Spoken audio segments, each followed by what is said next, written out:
I'm gonna go ahead and start. I'm really pumped that you all came into this room today. That makes my heart happy. I think you guys know this about me, hopefully by now, that I'm just a total nerd. And at Harding, I was a history and political science major, and I've actually taught government at Harding.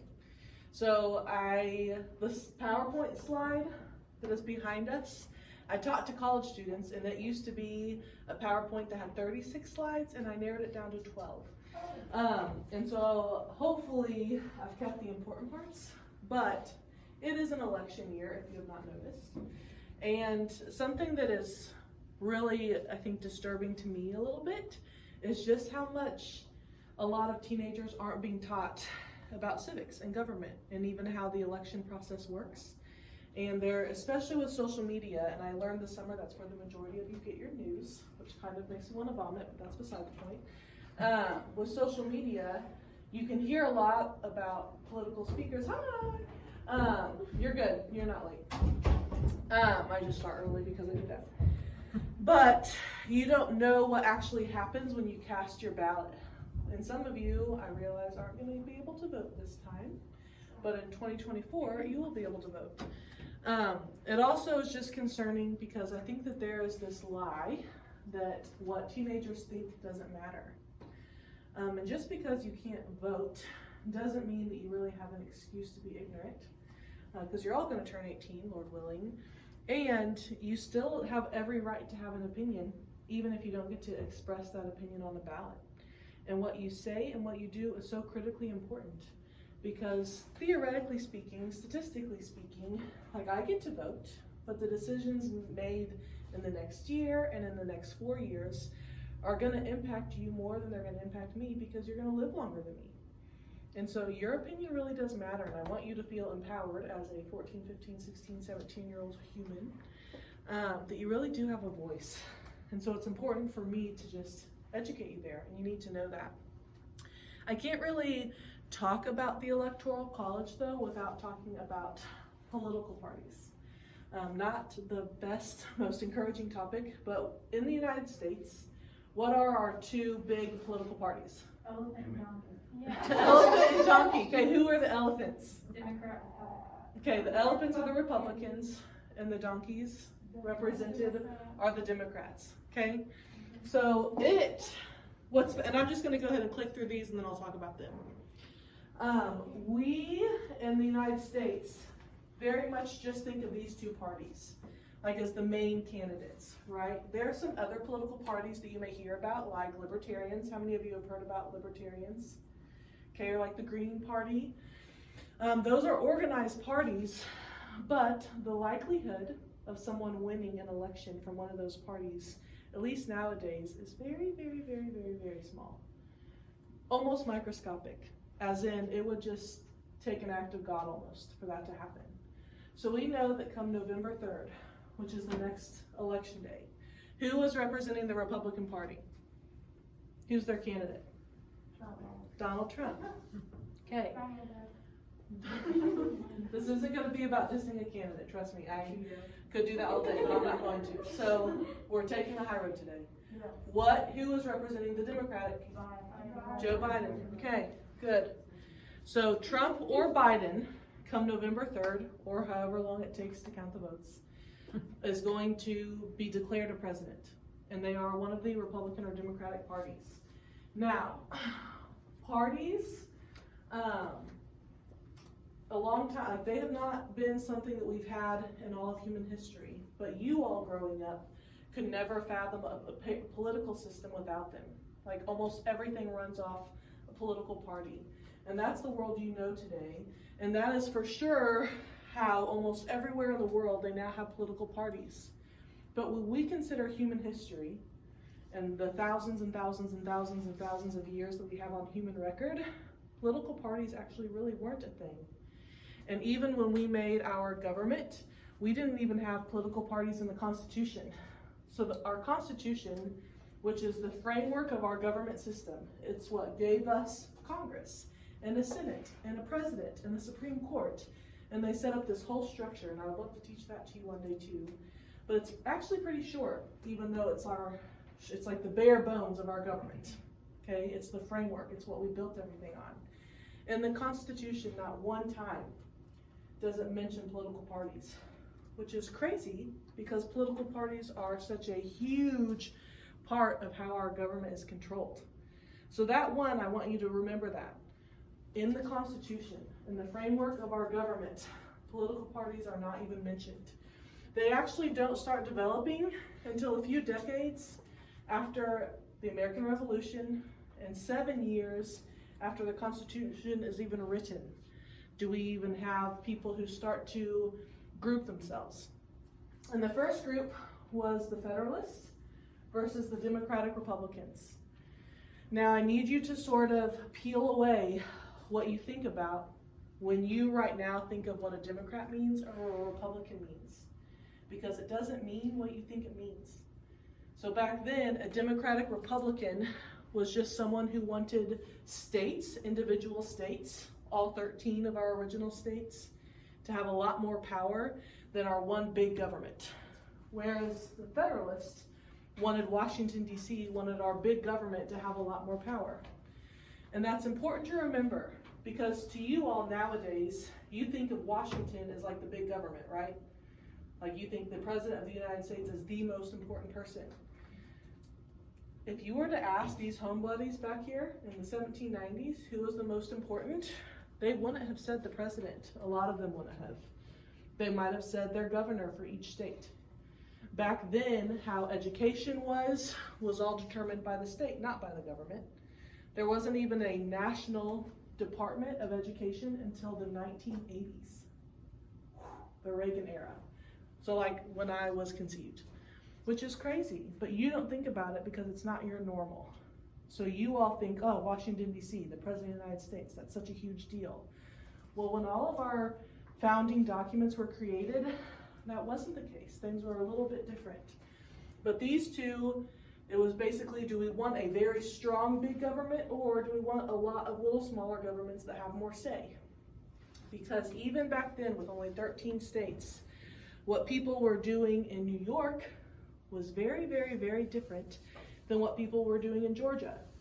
If you were to live in New York right now or California, is that different than your life in Arkansas? Yes. Absolutely. It's so crazily different. And America has always been really diverse like that.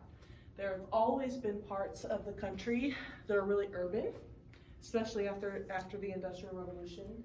And then there's also parts of the country, like in Arkansas, that have been very agriculture based and very rural. And that argument, people in rural areas want a smaller government, more localized, to fit those citizens' needs. People in more industrialized areas want a big, stronger central government. And this has been a conflict the entire span of America's history, which is okay. It's good for there to be conflict because it means progress is being made. Conflict is not always bad. Conflict is bad when it becomes violent or when it becomes hateful. And sadly, we're in a time in American history where a lot of conflict is hateful, but it doesn't have to be. I personally don't like labels. I'm a counselor and I have to sometimes label people with a disorder, whether it be anxiety or depression or bipolar. Why do I do that? Because if I were communicating to Mariah and I said, hey Mariah, this student I'm pretty sure is bipolar, it saves me from having to say all of their symptoms, right? Just because I say she's bipolar, she automatically understands this is something that this person struggles with because she knows what that means. The beauty of a political party is simply that if you say someone is Republican, you might not know everything that they believe, but you automatically can know, okay, it's a communication tool. It says, hey, this person for the most part is more conservative and this is how they feel most likely about abortion or immigration or finances. Or if you say this person is a Democrat, automatically you know they may be more liberal. It's just a communication tool. But we have really revved that up in the United States by only having 2 of them. Now, for a party, I just want you to understand this. The communication tool perspective. So a party is everybody has a platform, right? So if you're running for president, during the presidential convention, and we're going to talk about that, They're going to introduce their platform, and the platform is simply what they believe. So they're communicating to the American public, I am Joe Biden, and this is what I think is true. And as a Democrat, he will almost always align with most Democratic values, with a few exceptions. And Donald Trump will say, I'm Donald Trump, I'm the Republican nominee, and this is my platform. And what's so interesting, especially with Donald Trump, is that his platform isn't like all the Republicans who came before him at all. It's a little bit different. And that has pleased a lot of people, and that's also really upset a lot of people. But a platform, if you're to stand physically on a platform, it's made of different planks of wood, right? Yes. Okay, so a political platform is made of different planks of wood, but those planks are just beliefs. So let's say there's a plank of wood labeled education. What is that person's beliefs on education, on abortion, on immigration, on COVID, on everything? They have to have an opinion on every single topic. And that opinion is that piece of wood, and it's laid down, and all of them together create that platform. And so it's good when someone's talking about like, oh, well, what do you agree with on their platform? It's the same as, what do you agree with them politically? What is their stance? I personally, it's interesting because on Harding's campus, Harding tends to be, and Searcy tends to be a lot more conservative. At Harding, I come across as this like crazy liberal. When I am with my family, who are very, very, very liberal, they think I'm a little bit more conservative. And I'm like truly a moderate liberal. I'll be very transparent about that. I don't agree with everything on the Democratic platform at all. I certainly don't agree with everything on the Republican platform. And what I want for you as you get older to very much realize and own, when you have a political candidate, you probably will not ever agree with their opinion on every single one of these planks. That's okay. And like especially if you just have to determine what's the most important to you. But in America, where we typically have two political parties, if there's only two options, it's okay to not agree with every single thing. And I would probably be a little bit concerned if you agreed with every single thing. Because there's only two, they are trying to please as many people as possible to get their vote. Political parties, one of the reasons they unite so much is to raise money and help people get elected. And when something gets that big, it's very difficult for it to always be doing what is in individual people's best interest. And I want you to remember that. Okay? And then in addition to that, why we tend to have two parties. So there have been times in American history where we've had more than just the Democrats and the Republicans. That has happened, but it's not often. Other countries do a remarkable job at having a lot more options. And so if you were to move to Great Britain, for instance, you would have more than just two options. There are a few reasons, though, why our system tends to lend itself toward two. So I'm going to go through those reasons because a lot of people will complain about our two-party system. I'm one of those people who will complain about it, but I also understand why. So one, historically, it all started when there was one central issue. So in the founding of our country, our founding fathers really thought about two things. One was slavery. And the very foundation of our country, there were some people who said, we want to have slaves here. And then there were some people who said, nope, we are not going to have a country that is built on the backs of slaves. And it was so divisive. And they argued about it so much. So they ended up putting a clause in the Constitution, a sentence that said, we are going to start with slaves and we're going to revisit this in 20 years. That was a crazy compromise because they knew they could never get a government started at all if they kept having that fight. It was too big of an issue. And so they sort of called time out for 20 years, for longer than any of you have been alive. They said, we at least want to give our government a chance to start and to try to progress as human beings. And on the day of that 20-year anniversary, they ended the slave trade. So slavery could still exist, but they ended bringing in new slaves on that 20-year anniversary day. So that was one issue, and they tried to compromise it by saying, this is so big we can't even talk about it. The other big one that they fought about, and you can think of a lot of things currently in politics that people fight about. Abortion, healthcare, affirmative action, that kind of stuff. This was even bigger than that. They fought about whether or not we should have a very strong central government. How much power should Washington, D.C. have? Versus we should have a weaker central government, but the state should have a lot more power. That was such a big deal. And you had to have one side or the other, because there wasn't too much balance there. So again, we have the anti-federalists who are like, nope, I do not want a strong central government. The states need to have all the power. And then you had your federalists who are saying, hey, we need to really be unified here, or we're going to be too weak. We have to have a strong DC.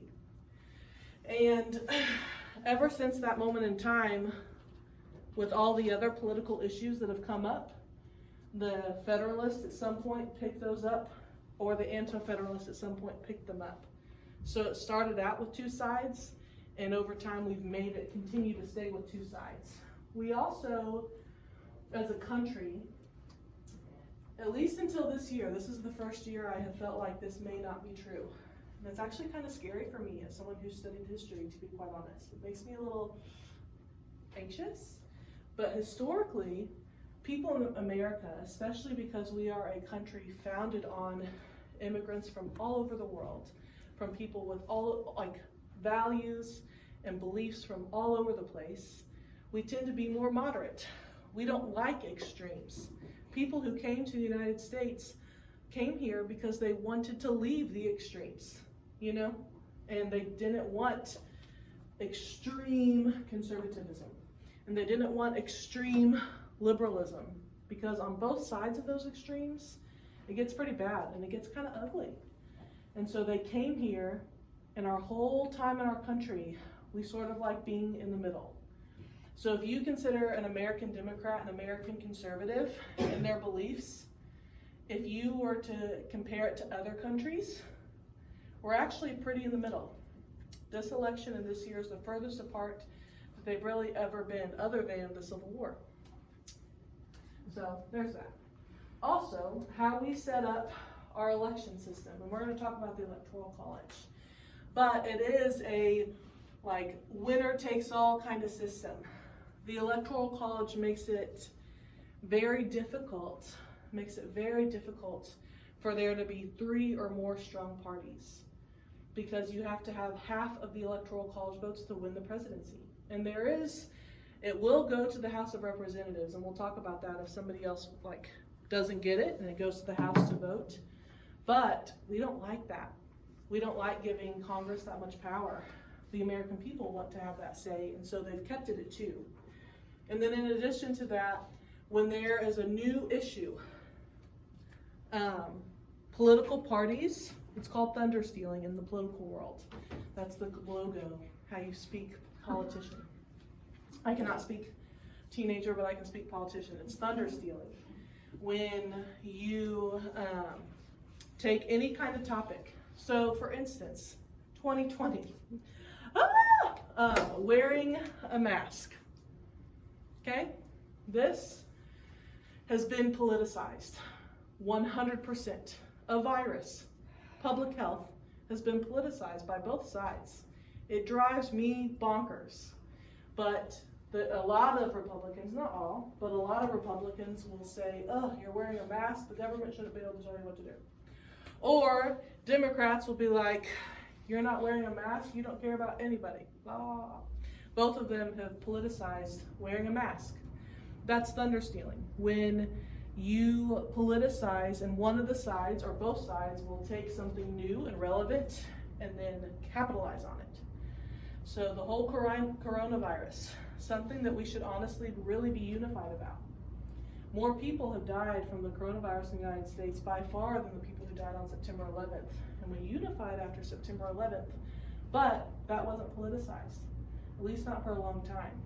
But very quickly, we politicized the coronavirus. And so then it sort of became an us versus them mentality. And I don't know whether you're us or you're them. To me, I just want everybody healthy and smart. But it has become political. And so many things become political. And that only strengthens a two-party system. Because we constantly, with every single thing, even if we shouldn't, we always make it an us versus them. And the Republicans will always think they're good and on the right side, and the Democrats will always think they're good and on the right side. For Black Lives Matter and ending racial injustice, honestly, there is no argument. You cannot actually intelligently argue that there isn't still racial injustice. You can't have that argument. I'm sorry if I'm stepping on your toes, but an educated person cannot argue that. But it's still something, and we should all be unified there. But it's politicized. Justice is politicized. Or if you say Black Lives Matter, automatically you're like a Democratic heathen. But that's because the Democrats picked up all the social justice stuff and the Republicans didn't. The Democrats got it to it first. And with the mask stuff, like with everything this year, one of the parties just grabbed it. And that is terrifying to me, honestly, because then it doesn't leave much room for people to think critically. And you can be a conservative Republican person and still care about Black lives, but everybody's telling you that you can't. You know, that's crazy. And you can be a Democratic person and maybe not want to wear a mask, but everyone's telling you that you're crazy. It can go, there's so many different options, but in our very American way, we always only want two, right and wrong. And I need you to know that's dangerous, because it robs people of the ability to think for themselves what they think and what they feel. And I want you to know how that's been knit together in our system, but just because it's been how we've done things doesn't mean that it is always the best. This is important for you to think. Just think. Okay. I realize I get a little preachy. Whoopsie poopsie. There is a difference between political parties and interest groups. So a political party, it will link voters. So one day you're going to vote. It's going to link voters to government by running candidates. A political party is going to say, hey, this is our platform, this is how we feel on all of these different issues. And it's going to run people for office to say, hey, this person represents the Democrats or the Republicans. An interest group is a little bit different, because an interest group very rarely cares about every single one of those planks on a platform. Okay, an interest group has one interest for the most part. They care about one little baby topic. And you can have an interest group about breastfeeding mothers called the Leche League. That whole interest group is about advocating for the rights of women to breastfeed their children, especially the rights of women to breastfeed their children in public. That is a political thing, believe it or not.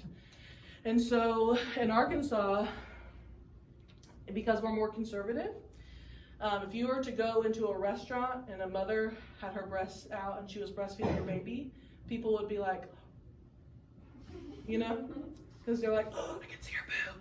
It's like crazy. If you were, yeah, feeding a child. Yeah. If you were to go to California, if we were to go visit my sister in Los Angeles, that would be quite the trip for you all. Can't say I recommend. And we go out to eat, it would be more weird if she were breastfeeding her kid and had it covered. In Los Angeles, people would be like, that child can't breathe, uncover that child, you know? And it's just different. And that's based on our values, but La Leche League, that interest group is really strong out on the West Coast. They're not as strong here. They haven't made as many progressive movements to make sure that that can happen. There's interest groups on education. There's interest groups, of course, on abortion. Planned Parenthood has an interest group. There's interest groups on every topic in the world.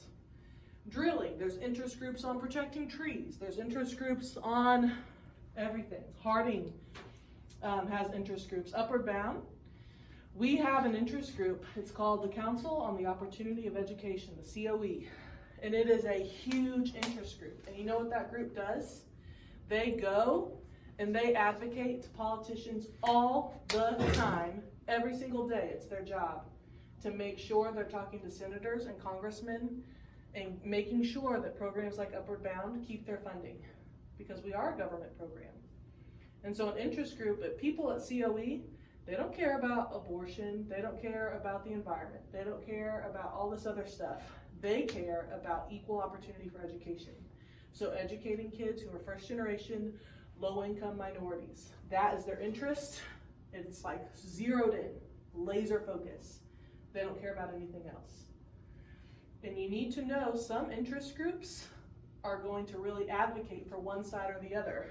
So the COE almost always will support Democratic candidates, because it's typically Democratic candidates who care more about minority populations and education in terms of their voting history. It doesn't mean that they're a Republican or they're a Democratic organization. It just means that that platform aligns with that interest group. Just like people who, a lot of big corporations and their interest groups, some of their, like about tax reform and tax law, that's all they care about. And for some of those people, typically Republicans are going to vote that way, and so they zero in, they focus in on that. And it changes. And then there are some interest groups that have people on both sides.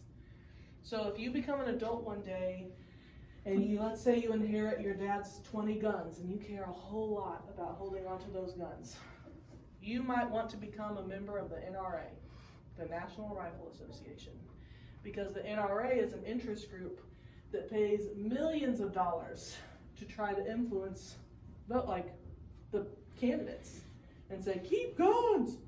That's their job.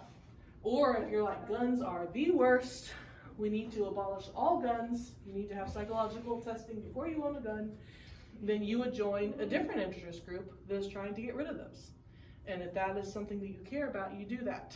The only interest group I'm a member of at the moment is the COE. And that's my job. And I appreciate that. So again, these things, I'm just gonna click through because I'm not good at walking over here. Too far. Okay. So political parties, again, their whole purpose is to get their candidate elected. That's what they do. A political party, it's interesting, they are limited on political activity because they have to get people in office and then they can do stuff, but they don't actually get to make all of the changes. They have to have a stand on every single issue. They can't say, oh, we don't know how we feel about the environment. They have to make a decision, remember, because they stand on that platform, and that platform is made of all of those planks, which are all of those opinions.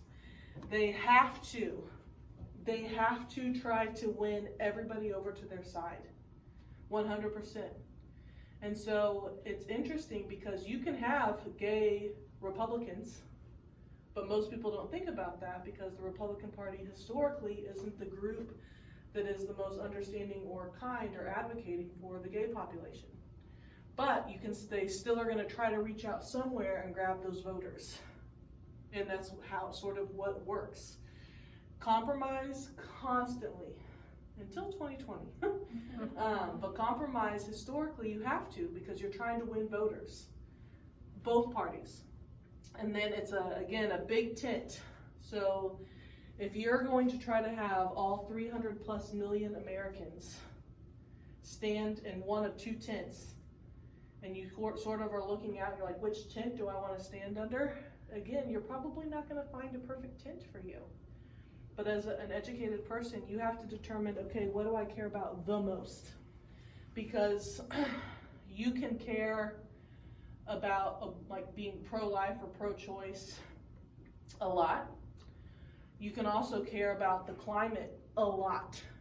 And this is something that I think a lot of Christians struggle with, because they may be pro-life, which is a Republican stance, but also be very, very environmentally conscious because they feel like God created the earth and we need to take care of it, and that is a very democratic stance. So then what do? Because those are conflicting tints. And this is again why you constantly have to do your research and to know and be okay with compromise within yourself. Like, no one's going to be perfect, but what matters the most to me? And then you choose which tent you're going to stand under based on that. And this last election, the 2016 election, I couldn't choose a tent. There were things that were vile to me on both people. So I voted third party. I knew that my candidate wouldn't win the presidency, but when I voted, it was a vote out of dissent, saying, look, I'm not good with any of these. I'm going to vote because I feel like I should vote, but my vote is saying, this is not okay. Like that. This time, there are, of course, especially because I've been sexually assaulted and raped, I have a very hard time with both candidates. Like a very hard time. But I know I'm going to have to choose a tent. So I will choose. And that's okay. But I'm educated. I know my issues. I know the platforms. I also know my interest groups. And your interest groups, they don't run a candidate. They may end up supporting a candidate because that candidate supports their interests. You know what I'm saying? Mm-hmm. But an interest group is very narrow. They're like, this is the one thing we care about, and that's what they fight for. They do political and non-political activities. A lot of interest groups raise funds, and they will help campaign for a candidate, but only because that candidate is supporting them. They will also do things that are not political at all. And then, truly, their scope of issues is small, which is good. It's smaller. Most people will pay a membership. You don't pay a membership to be a part of the Democratic or Republican Party. You do typically pay a membership to be in an interest group. And these people over here, because they only care about one, maybe two things, they don't compromise. So my COE, the Council on the Opportunity of Education, the reason, if you did work study this summer, the reason you made hundreds of dollars more than you would have was because people at this interest group, the COE, immediately, when everything went shut down, they went to Congress and they were like, look, the kids that we serve are first generation, low income kids. Their families are going to be struggling more than all of the other families. We need to give them more incentive to do summer academy, to stick with it, and we need to pay them more. And they pushed for that. That was the only thing they cared about. And voila, you have hundreds of dollars. That's because an interest group really advocated for you. Yay! And there are interest groups that do that for every issue.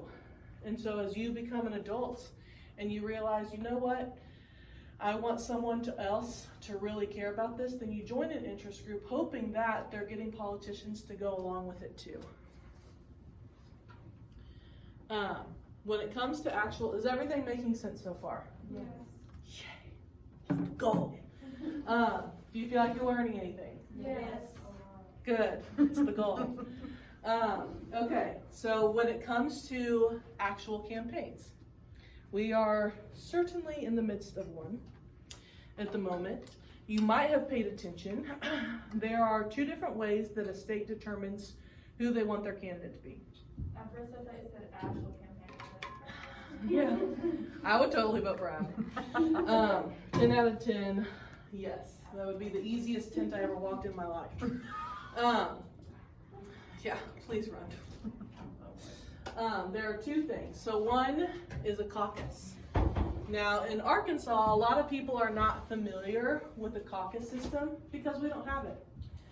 Iowa, how many of you have heard of the Iowa caucus? Okay. So when somebody wants to run for president, especially like a big presidential role, that Republican Party and the Democrat Party, they will say, okay guys, here's your options. And they will give you a whole list, which is nice. We like options until November, and then we only have 2 and it's the worst. But at least we have a chance of choosing which one of those people is it, right? In Arkansas, we have something called a primary. So you just go and you can look, you have to choose. Do you want to vote on the Republicans or do you want to vote on the Democrats? Now, this last primary, it was interesting because everybody knew Donald Trump was the Republican candidate, right? Like, there was no real question there. So people didn't go and say, I want the Republican ticket, unless they were just so upset and they just wanted, again, to have a voice of dissent. But everybody already knew it was going to be Donald Trump. So almost every single person in Arkansas grabbed a Democratic primary. And they had a whole list of people. A whole list. Okay? And they had to choose of this list, which of these Democrats do I want to be running against Donald Trump in November? Now, in Arkansas, anybody can vote and do that because we have an open primary. If you were to live in Florida, you could not do that. In order to vote in their primary, because it's closed, you have to actually be a member of that party. You have to be a registered Democrat or a registered Republican. For a lot of you, that doesn't sit well, or some of you, you're like, yes, I could commit. I could not commit to that, even though I almost always lean one way nowadays. But you're very lucky and fortunate to live in Arkansas where you always get to have a say in a primary. But you just go in, nobody's around you, you click your button and you walk out. A caucus is very different. So if any of you ever moved to Iowa, Miss Linnell and Larry lived in Iowa for 17 years. So they can tell you all about this. But in Iowa, a caucus is a political gathering. So you don't just go and anonymously check your preference and peace out. Very much Scott Stephanie style. Like, go, say, deuces. Iowa, they go and you hash it out with the people in your community. You talk about it, you say your preferences. They literally will have gymnasiums and they'll have like names in a corner, like all votes for Biden, all votes for Elizabeth Warren, all votes for whoever. And you go in and you stand in your corner and then you spend hours hashing it out until your little community comes to a consensus. Sounds kind of awful. But in Iowa, that's what they do. It's a caucus state. So if you ever decide you want to move, look at that. At least to me.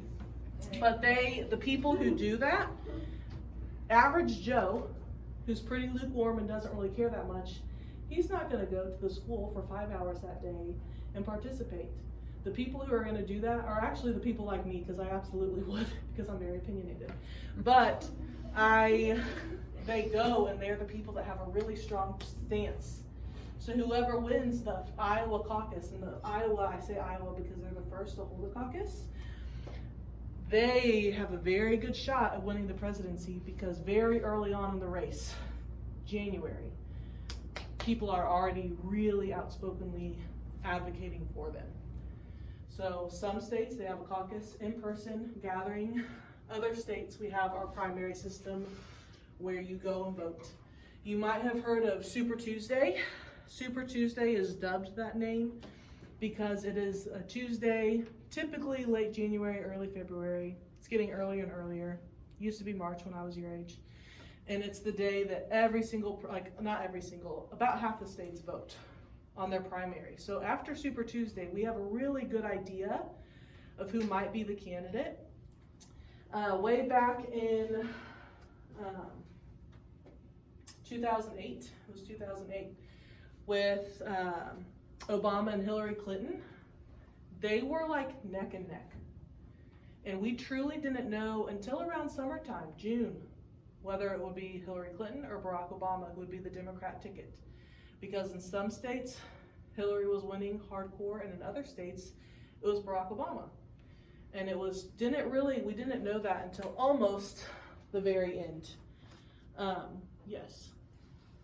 Okay, so you said half of the people vote on Tuesday? Yeah, maybe a little less than half. Do other people vote like After. Wednesday? No, other people vote like all the way up until May. So there were some states, even though this year we already knew that it was going to be Joe Biden pretty early on, And so the states that had their primaries in like May, it wasn't nearly as exciting because we already knew who the candidate was, because like Bernie Sanders had dropped out, Elizabeth Warren had dropped out, like people had already dropped out. You guys are so funny. But in an election year like 2008, it was those states in May that actually made the decision of whether or not it was going to be Hillary or Barack. So sometimes it's great to be a late state, and sometimes it kind of stinks because your vote doesn't matter anymore. So is it good to say like for caucus states and primary states, or is it just primary? It can be both. Okay. Yeah. Very few states do a caucus system. Very few. But it's important to know about. So then we have these, after primaries and caucuses, we have this convention.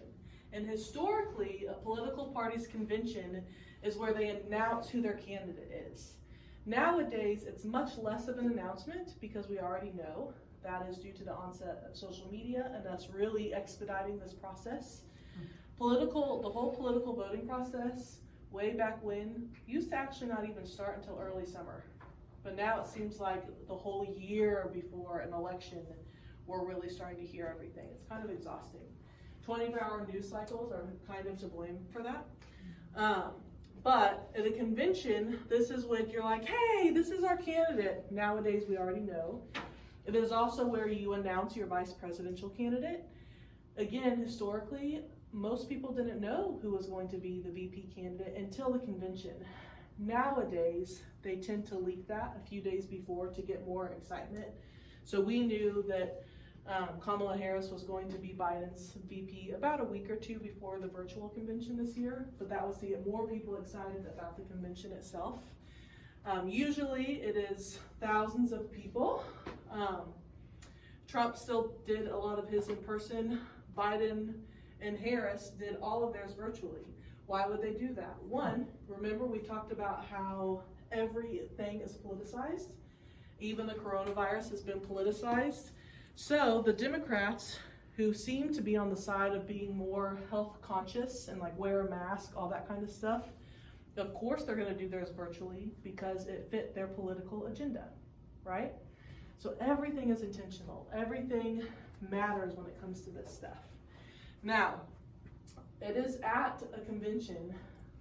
Conventions aren't really good to inform voters of what's going on.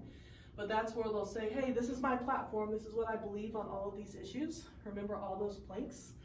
But it's really just so they get all the other people in their party to toot their own horn. It's sort of like preaching to the choir events. If you are a Democrat watching a Republican convention, the whole time you are going to go, if you are a Republican watching the Democrat convention, the whole time you're going to go, because the convention's purpose is to not get new members, really. It's just to rally their base and to say, we got this, we're the best, we're right. That is the intention of the convention nowadays. It wasn't always like that, but where you actually get good insight into candidates and they're really trying to win you over is really in those debates. The debate is the most unfiltered way you're going to get to view a candidate. And they know some of the questions ahead of time, but you actually get to see them talk to each other and hash it out. And that's good. It's good to watch those. We learned with the onset of the television and the debates being live just how important it is for your appearance to be perfect. So poor Nixon, he was the first presidential candidate against John F. Kennedy to have to be on air. So for the Americans who are privileged enough to have a TV, if you were to ask them, the people who watched the election, who won, almost universally, everyone who watched said John F. Kennedy because he looked more together. If you asked the other Americans who just listened on the radio, which was a lot more common at the time, who won that political debate, they would have said Nixon because he sounded like he had it more together. But JFK looked more the part. He had shaven, he didn't have a 5 o'clock shadow, he didn't look tired and haggard. And nowadays, the appearance of a president, if they look healthy and energetic, that really comes into play. And it's important to remember that. It's important to remember that the only president we've ever elected to 4 terms FDR. Nowadays, because of the 22nd Amendment, we'll never do that again. But he was elected to 4 terms. He died in his 4th term, but he could have been president for 16 years had he lived through it. So longer than a lot of you have been alive. FDR was president. And he was in a wheelchair, and he often was very sick. And nowadays, a president like that would never be elected because they come across as weak. And I want you to bear that in mind as well, as you are a critical thinking person, to just know how much social media influences you and appearance influences you, even in this kind of stuff. And then there's ads. So they run ads all the time. The ads are typically really biased. That's okay. You need to fact check your ads. Always, like everything else. They are going to put out images as much as they can. Now we have gone negative. There's 10 negative ads for every 1 positive one, which I don't know about you, but as a voter, that just gets mentally and emotionally exhausting, because all you ever hear is everybody sucks, and that's hard. And it's very hard then to make a very good decision. And then nowadays we have, the I'm so-and-so and I approve this message. And George Bush sort of coined that, but now every presidential candidate does that, because there are political party ads and presidential ads. But remember those interest groups we were just talking about that have that one focused thing that they really care about? They will also issue out ads. And so you know if a president approved a message if they say it. Otherwise, it might just be an interest group. And again, it's a way to try to educate the voters a little bit. Back in the day, people used to say gentlemen don't run for office. But now, really anybody can run for office. I would have never, ever thought that Donald Trump was ever a viable political candidate. But he is, yeah. If someone gets an ad and then takes the voice of the person and puts it on that, would that be illegal? Or just... There are, I would love to teach you about all of that. So there are political action committees, and then interest groups, and then campaign finance laws, and Chapter 527 interest groups that come out of the IRS code. There are all of these different loopholes of ways you can advertise for a candidate or not advertise for a candidate. And those laws change every single year. About 9 years ago, there was a McCain, I'm gonna go down a rabbit hole.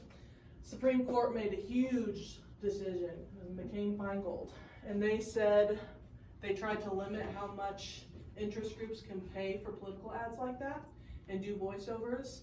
Well, just because they limited that area, it's sort of like if you put pressure on a balloon, then if you squeeze one end, another end's gonna blow up. Well, then we had the birth of Chapter 527 organizations that just took over that role.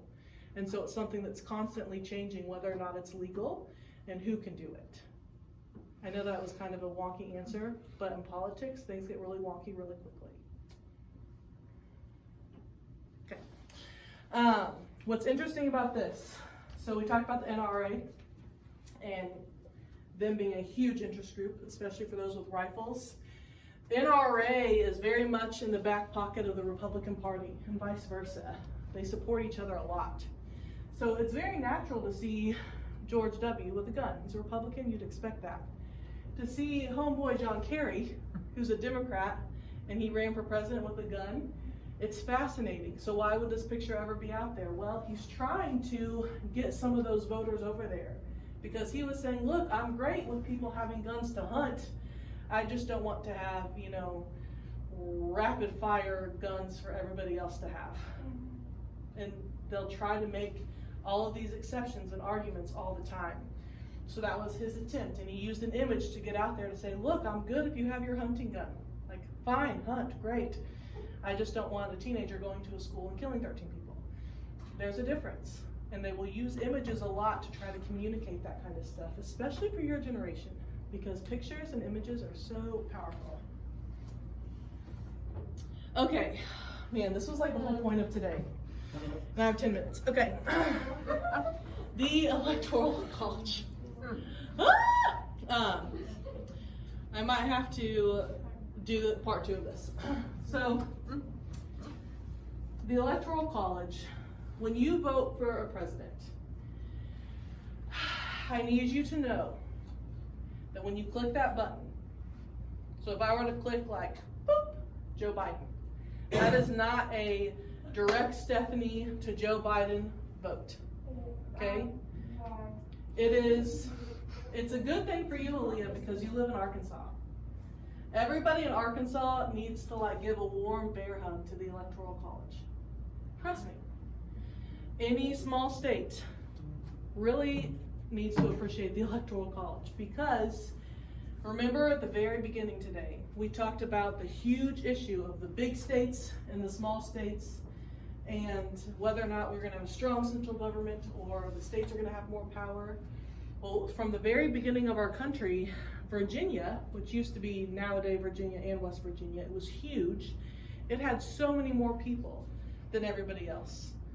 And in the founding of our country, when it came to elections, had it been a direct democracy, that would have been mob rule because Virginia would have decided how all 13 colonies and states would have run.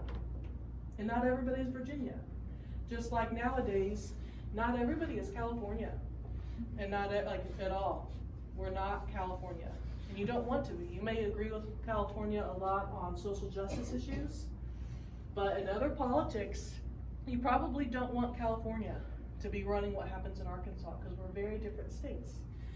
And so the Electoral College is sort of a compromise there. It's meant to at least give a little bit more footing to people to states who are a little bit smaller and weaker in terms of their population. So every state gets the number of votes that are equal to their number of senators. Okay, how many senators per state? Two.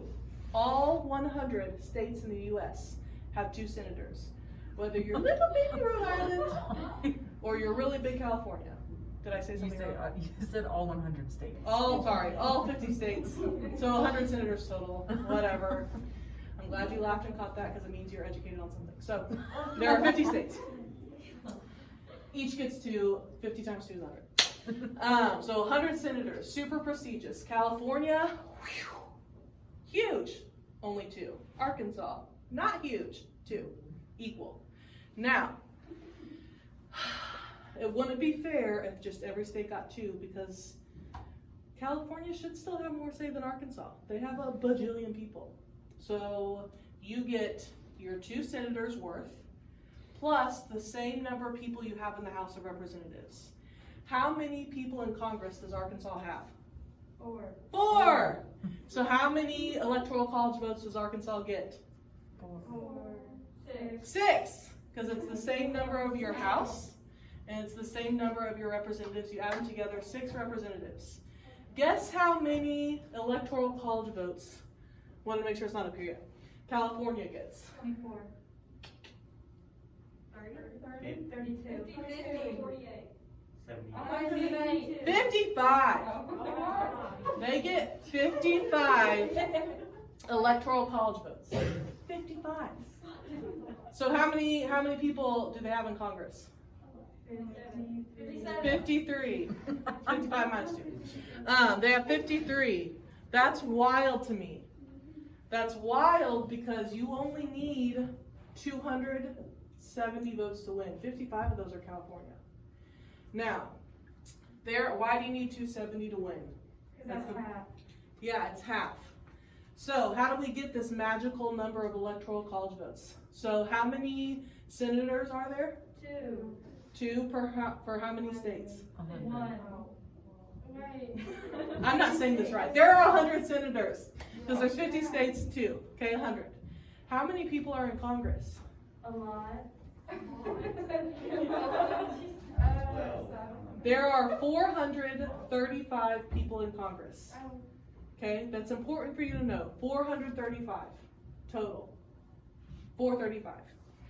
And the number of people you get in Congress depends on the population for your state. So every 10 years, and this is in our Constitution, every 10 years we have to do a census. So this year was a census year. Hopefully your parents filled it out.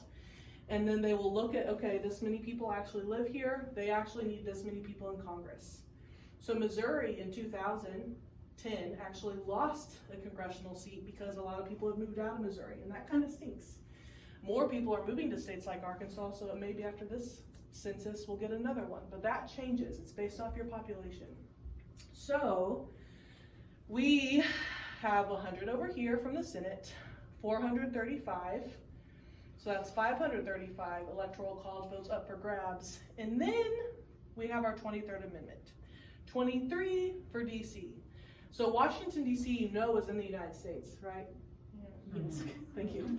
But it doesn't actually fit in a state. It's not in Virginia, and it's not in Maryland. It's just on the border of both. It's its own little private thing. But they don't have senators. There's 1 million people who live there, but they don't have senators and they don't have representatives. So for a very long time, up until the 1970s, people who lived in Washington, DC didn't really get to vote for president. Isn't that crazy? That's crazy. So we passed the 23rd Amendment to the Constitution. And it says, okay, Washington, D.C. will get 3 electoral college votes. Why 3? Because 2 senators and then 1. 2 senators and 1 representative. It's equal. So if you live in Wyoming, you only have 1 congressman. Wyoming is big in size and small in stature because it is very, very few people who live there. Sparsely populated. But they're guaranteed 1. So they made it equal to states like Wyoming. So we have 538 electoral votes possible, right? So 270 is half. A little over half plus 1. You have to have 270 votes to win. And in a system, all of our states, so even except for Maine and Nebraska, and I'll get there, we're at 4 minutes. Okay, all states except Maine and Nebraska have a winner-takes-all system. So in California, if you win 51% of the vote, hardly over half, you still get all 55 of those electoral college votes. All 55 of them. That's a lot. If you win 51% of Arkansas, you're gonna get all 6. Yeah, it's amazing. But in some of our swing states, that matters quite a bit because it could be a pretty, like California, we know will go for Joe Biden, there's no question. For a state like Oregon, it will probably go for Joe Biden. And most people think Oregon is this like wild, really liberal place. The cities are. The cities along Highway 5, so Portland, and then Eugene and Corvallis and Salem, the only 4 real cities in Oregon, are really, they're really liberal. But the rest of the state, if you head out east, it's actually really conservative. And in Oregon, within their state infrastructure, there's a lot of conflict because it's an agricultural rural versus a very urban disagreement all the time. But the rest of us just think of wild, hippie, liberal Portland. That isn't the case. And then Texas usually will go Republican, but if you look at like Austin and a lot of Dallas, that would not be the case at all. And so there are some states where you never really know. Missouri, up until 2 elections ago, was always a swing state.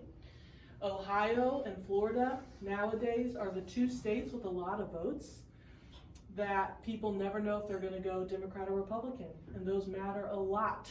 Now, Maine and Nebraska, on the other hand, they don't have a winner-takes-all system.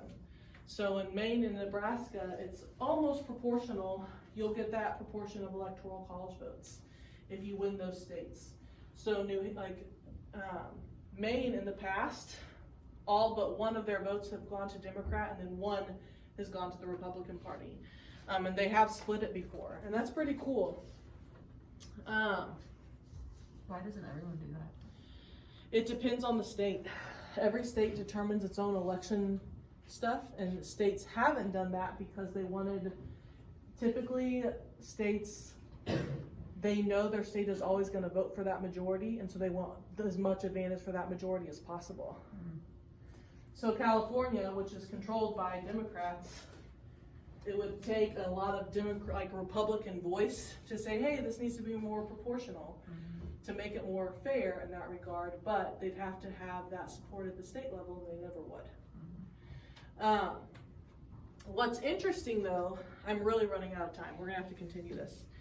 What's so interesting to me about our elections and how we do things is that in the United States, you don't have to have over half the vote. You just have to have a plurality, which means more than anybody else, not a majority, which means more than half. So all of these presidents, including some of our great ones, Abraham Lincoln, not 50% or more people voted for Abraham Lincoln. He just had more than everybody else. This can happen when you have a really strong third-party candidate. The Electoral College, there are times in American history, as recently as the election 2000, when someone will win the Electoral College, but not have gotten more votes than anybody else. So when people came and actually voted, more people voted for Al Gore than voted for George Bush. See, Gore by just about 500,000, which is actually nothing. Yes. So, you know how you elect the representatives from the electoral college? Yes. Can they go back on their word and vote for someone that they didn't say that they voted? Yes, so you vote for an elector who is pledged to vote for somebody when you actually vote. Up until this year, they could do that. Now they can't. That just changed this year. So before, you could vote for an elector, and that elector could betray you and vote for somebody else. Isn't that crazy? It's crazy. That should be crazy to you. Nowadays, literally because of this year, a Supreme Court ruling, they cannot do that. But how could something like this happen? Well, if you have a winner-takes-all system, let's say 80% of California votes for you, and all 55 electoral votes go to you, great. But when you have a winner-takes-all system, you could get all the votes for a state, but some of the other states might have been super, super close. And it can make the math a little wonky. And that's when people have a huge issue with the Electoral College. However, if California by itself always did, like, if we did with, like, we're gone with the Electoral College, mathematically speaking, California would determine who the president is every single time. Every single time. And that is kind of crazy. Truly, the 11 largest states get you 230 electors, just 11 states out of 50. And you only need 40 more votes. That's nothing. That's really nothing. And so we have to bear that in mind, especially to protect the interests of Middle America. And I'm a pretty liberal person, and I'm saying that. But that kind of stuff actually matters. So if no one gets 270, which almost happened in 2000. In election 2000, we didn't know who the president was going to be for over a month and a half because they were in Florida. We didn't know who won Florida. That was 25 votes. Look at how close this was, 271. He won by 1. That's crazy. But we were waiting to know who won Florida. And they were hand counting all these votes, and the Supreme Court actually had to get involved. And it was really the Supreme Court who determined who won that election. Now, if no one had 270, then it goes to the House of Representatives. And the House of Representatives vote. But every state gets 1 vote. So California doesn't get 53 votes. Arkansas doesn't get 4 votes. Every state gets 1 vote. And that's wild. We have seen that happen one time in American history. Aaron Burr was involved. Andrew Jackson ended up winning, and historically speaking, it's called the stolen election. And Aaron Burr ended up shooting and murdering Alexander Hamilton. So that is great. But we have not seen this in 200 years, and honestly, I really don't want to ever see it because, like I said, that's when me and my canned goods and Ashel will go into hiding. I love this stuff. I think it's so important, and I want you to educate yourself. If you ever have questions, ask me. Yes, Kevin. Okay, so I don't remember if he was president, but after he killed and like shot Alexander Hamilton, were they like, oh, you're elected now? No. No? Daisy. I don't get the last thing you just talked about. Which part? Like, why does every state just get 1 vote? Because they did not, if every state only gets 1 vote, it will hopefully save some time, because then it's like crunch time, because that president is supposed to be inaugurated. And then in addition to that, it's all about trying to be equal. So then like right now, if every state only got one vote, there's probably more Republican states than Democrat states. But it's a way of trying to always give a more powerful voice to the little man. That's how our government is set up. Yes. With the one vote per state, would they go with like what the majority voted, or would they go with how they felt? That is up to them. That's why it's Well, important to vote on Yeah, small things. vote all the time, yeah. If we did the whole one vote for every state, what if the Buchanan is East at 25? Then there is a place for a rule breaker. It's a Yeah. coin. It's not a point. Yeah, that would be not a good situation. Yes. Actually, DC, whoever represented DC because of the 23rd Amendment would be that, which is the president in term. As soon